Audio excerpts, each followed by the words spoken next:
Welcome to another deep dive. Today we're tackling a band with a history as sprawling and chaotic as their sound. You know, The Fall. Ah, The Fall. Yeah. Yeah, even for seasoned listeners, diving into their discography can feel like, well, I'd say it's like navigating a labyrinth, but blindfolded. Definitely. And that's why we're here, right? We've got the essential kit, a stack of music reviews. Mm. We even found a quirky eBay listing for the vinyl. Oh, nice. But we're looking at Your Future, Our Clutter, their 27th studio album, which I know, 27th, it's mind-blowing in itself. That's a lot of albums. It really is. Yeah. But what really caught my eye was that they released it on Domino, which is a label known for, more experimental, more indie darlings. Mm-hmm. Interesting. Yeah, a fascinating juxtaposition, isn't it? You've got this band notorious for its unpredictable lineups, kind of abrasive sound. Right. And they sign with a label that champions the cutting edge. It begs the question, what were Domino hoping to achieve? And did The Fall deliver? Yeah. And that's what we're going to unpack today. So to any listeners new to The Fall, buckle up, because this is, expect the unexpected, I guess you could say. Yeah. Think raw energy, spoken word, and musical twists and turns that'll leave your head spinning. It's not your typical post-punk, that's for sure. I mean, there's this really fascinating blend of influences, elements of krautrock. And for the uninitiated, that's this genre that emerged in Germany, known for its hypnotic rhythms and experimental soundscapes. Okay. Think Ken Faust, Kraftwerk, bands that were really pushing musical boundaries back in the 70s. Got it. Yeah, you can really hear those krautrock influences bleeding through on tracks like Cowboy George, right? Oh, yeah. Like it's got that driving motoric beat that just sucks you in. But then there's also this like almost spaghetti western vibe. Like if Ennio Morricone scored a post-punk film.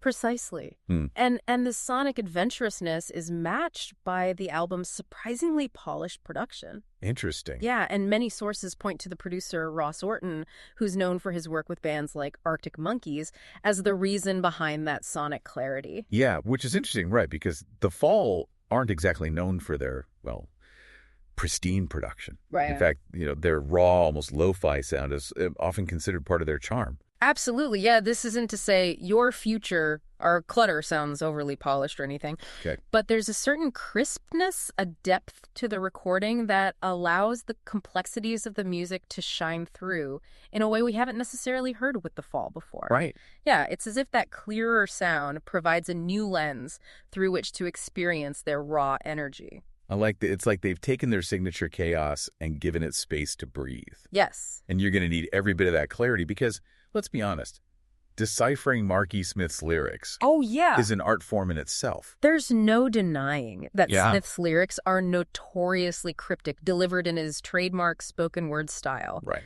They're less about, linear storytelling and more like fragments of poetry, stream of consciousness observations, all riddled with this dark humor and social commentary. Yeah, listening to a Fall album, it's like piecing together a cryptic crossword puzzle. Uh-huh. You're never quite sure if you're getting the right answer, but the journey is always fascinating. And that's part of what makes The Fall so compelling. Right. Smith's lyrics are open to interpretation. He touches on everything from societal anxieties to personal struggles, often with this darkly humorous undertone. For sure. Like, for example, in Mexico Wax Solvent, there's this line, "I am invincible," which he delivers after referencing a hospital stay. Talk about dark humor, right? Yeah. This is a man confronting his own mortality with this defiant, almost absurdist humor. Yeah. Classic Marky Smith. It is. And this lyrical complexity, this almost defiant weirdness, Yeah. It's mirrored in the music itself, wouldn't you say? Absolutely.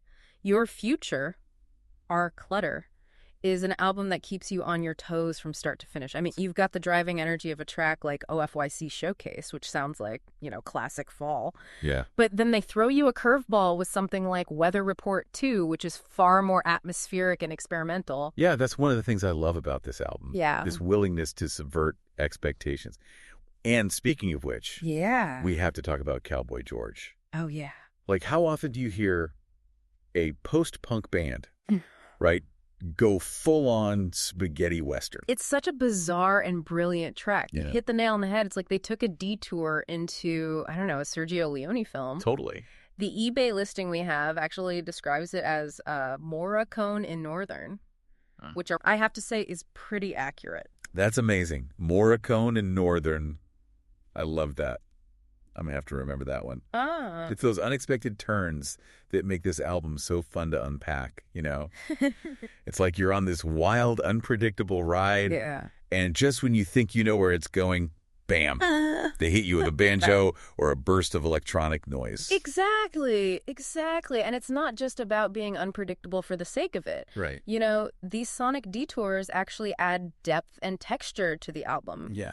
Take, for instance, YFOC Slippy Floor. Okay. It's this sprawling, nearly 8-minute epic that builds and builds. Okay. And just when you think it's about to reach, like a climax or something, it just stops. And then you're left with this unsettling silence punctuated by, tape hiss and what sounds like an answering machine message. See, that's what gets me, how they use those unexpected elements, those left turns to create such a strange and captivating atmosphere. It's like they're playing with your expectations, constantly keeping you guessing. Yeah. So with all this sonic adventurism, the lyrical density, how was your Future, Our Clutter, received when it came out?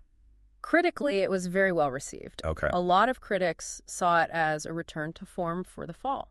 Interesting. Yeah, some even calling it one of their best albums in years, even decades. Decades. Wow, that's quite a statement. It is. What were critics specifically drawn to, I wonder? Well, a lot of the praise centered on the Fall's ability to remain relevant and innovative so late in their career. Right. I mean, remember, this is their 27th studio album. And 27 albums in. And yet they managed to deliver something that felt fresh and vital, even challenging. Totally. It's like they were proving that experience doesn't have to equal stagnation.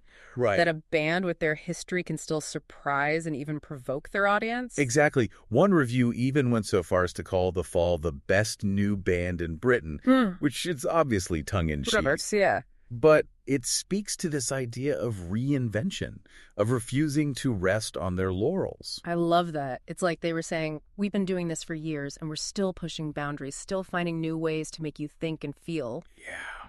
Speaking of which, we can't talk about your Future, Our Clutter, without discussing the closing track, Weather Report 2. Oh, man. Such a haunting and evocative way to end the album. It really is. That line, "You gave me the best years of my life," delivered in Smith's inimitable style over this backdrop of, kind of unsettling electronic sounds. It's incredibly poignant. It really makes you think, doesn't it? Is he reflecting on his life, his career, but also addressing the listener directly? And that ambiguity, that open-endedness is what makes it so powerful for me. Who is he talking to? Us. Right. Himself. Yeah. The ghosts of band members past. It's that ambiguity, that refusal to offer easy answers that makes The Fall such an enduring and rewarding band to listen to. And that's what makes your Future, Our Clutter, such a rewarding listen, right? Yeah. It's an album that stays with you long after the needle lifts. Absolutely. It sparks those late night, what does it all mean conversations. Yeah, exactly. It's not background music or anything. Right. It demands your attention, challenges you to, engage with its complexities and ultimately come to your own conclusions about it. Which is a rarity these days, wouldn't you say? Yeah, definitely. So much music, I feel like, is designed to be consumed passively. But your Future, Our Clutter, it grabs you by the collar, throws you headfirst into the Fall's, chaotic and brilliant world. Yeah. You might not always like what you hear. Yeah. But you're guaranteed to feel something. That's the mark of a truly great band, wouldn't you say? That ability to elicit a visceral reaction, to make you think, make you feel, even if it's, a little uncomfortable at times. Totally. And for me, your Future, Our Clutter encapsulates everything that makes The Fall such a, singular force in music. Yeah. The raw energy, the lyrical density, the unpredictable twists and turns, it's all there. If you're curious about The Fall, if you've ever been intrigued by their music, but maybe felt a little intimidated, by their vast discography. Oh, yeah. This album is the perfect entry point. I couldn't agree more. It's like a microcosm of their entire career, a distillation of their essence, if you will. I like that. Yeah. So there you have it, our deep dive into your Future, Our Clutter. Hopefully we've given you a taste of what makes this album so special. Why even after all these years, countless lineup changes, The Fall continue to fascinate and inspire. And who knows, maybe this deep dive has even inspired you to, delve deeper into their music. Because ultimately, there's no better way to understand The Fall than to experience them for yourself. So put on your headphones, crank up the volume, and prepare to enter their world. Yeah. Just maybe don't blame us if you find yourself, I don't know, going down a fall rabbit hole for the next few weeks. It happens to the best of us. It really does. Yeah. But thanks for joining us on this deep dive, and we'll catch you next time. See you.